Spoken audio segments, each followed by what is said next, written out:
বাংলা 7,000 টাকা করে, 7,000 টাকা করে। একটা মোবাইলের ট্যাক্স চাইতেছে 25,000 টাকা করে, 50,000 টাকা, বুঝছেন?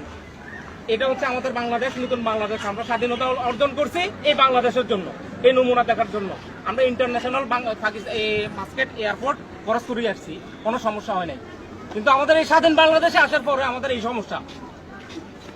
আমার ইয়ে দেখেন, গাইড দেখেন, আগে বলছে যে খোলার আগে বলছে আমার গাইড আগের মতো করে দিবে, রিপেয়ারিং করে দিবে, কিন্তু আমার গাইড এইভাবে দিয়ে দিছে আমারে। আপনারা বলেন এটা কি ঠিক হয়েছে? দুইটা ফোনের জন্য 50,000 টাকা ট্যাক্স চাইতেছে, একটা ফোনের দাম 7,000 টাকা। এটা কি হয়? এটা স্বাধীন বাংলাদেশ? এই জন্য স্বাধীন করছেন বাংলাদেশ আপনারা? এটা তো চট্টগ্রাম এয়ারপোর্ট না? এটা কি একটা স্বাধীন বাংলাদেশ হইলো? চট্টগ্রাম বিমানবন্দর বাংলাদেশ হইলো এটা? একটা স্বাধীন বাংলাদেশ হইলো? একটা ফোনের জন্য আমার ইউজ করা ফোন আনা যাবে, ইউজ করা ফোনের জন্য 25,000 টাকা ট্যাক্স চাইতেছে।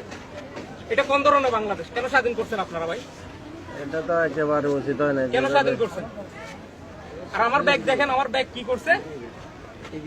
ব্যাগটা একেবারে খুললে তো সরকার কি করছে?